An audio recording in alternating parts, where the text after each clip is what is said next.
Hi, this is Bev Lyons here with Tim Burgess from The Charlatans. Hi. Hello. Right, so you've just had some breakfast, even though it is like, what, 3:30, 4 in the afternoon? Yeah, I have actually. Yeah, I just had some peanuts and, well, no, cashew nuts actually, and banana and honey and yogurt and stuff like that. Just a big mixture. I've got a bit messy teeth. Is this rock star fuel? It's definitely some sort of fuel. I don't know whether it's rockstar fuel or not, but yeah, it's kind of like all I could really stomach this morning. Really. Well, this afternoon. Yeah, but Yeah. So what? Were you in bed till now then? no, I've just late eater, I suppose. whatever that means. I can't wait to see what's on for dinner. I know. I just been to the record shop this morning, so that was breakfast. Okay, that's so. Pop. You know. Oh, did you buy some good stuff? Yeah, actually, yeah. I got the Portishead record on vinyl, an old Stooges record on vinyl, and that song, is it T.O. Cruz? Come on, yeah, T.O. Cruz. Yeah, come on, girl. Yeah, I really like that record. Get down to that. Well, let's talk about your hair first, because we were just discussing it, and it's cool, and it's now spawned a whole new fashion thing. Well, apparently it's in Vogue magazine this week, or this month, or whatever.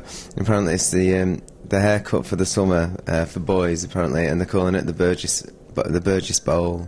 It's kind of quite funny, really. Yeah, the Burgess Bowl. I quite fancy that myself, actually. So, how does it feel to be a fashion icon? It feels pretty good, really. I think it's probably the only person I can think of who had a haircut that was kind of like a fashion thing was Jennifer Aniston. But so I suppose I feel a bit like her. Yeah. That's cool. This could lead to a whole new range of sponsorship. I mean, it does. I need to fix it a little bit, but I'm just this bed hair you see right now. But since you're the inventor, you can actually wear it any way that you want. Yeah, because it's just gone a bit jazzy. Yeah, this is the way. This is the future. Jazz. So, Charlatans. Now, you gave away your last record for free. Yeah, this record. Yeah. Yeah, well, this record, which is out now, kind of thing. So what happens after that? Can you now charge?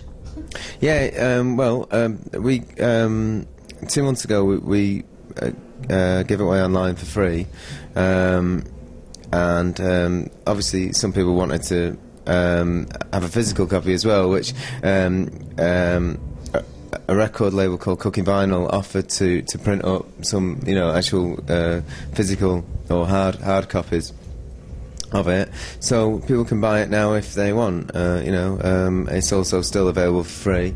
So it's kind of like, it just depends on however you want to do it. So where do you go from here? I mean, what other things have you got planned? Well, we've got a lot of things planned, and we do know what our next move's going to be, but I don't really want to say anything just yet, because it'll just ruin it. It's all hush hush, isn't it? It'll ruin it, but I mean, it doesn't involve a record company, so there you go. It doesn't involve a record company, and it's not a film.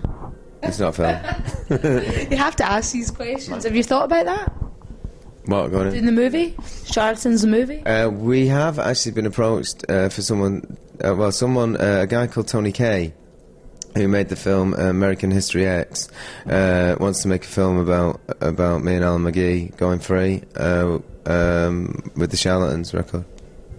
So I was just going to ask you what you thought of the likes of Pete Doherty. I mean, because obviously, Pete, Amy Winehouse, these kind of people, a lot of people say, they've got the raw talent and everything like that, but they've also, I guess what is also their advantageous to them can also be their destruction. Right. What are your thoughts on that?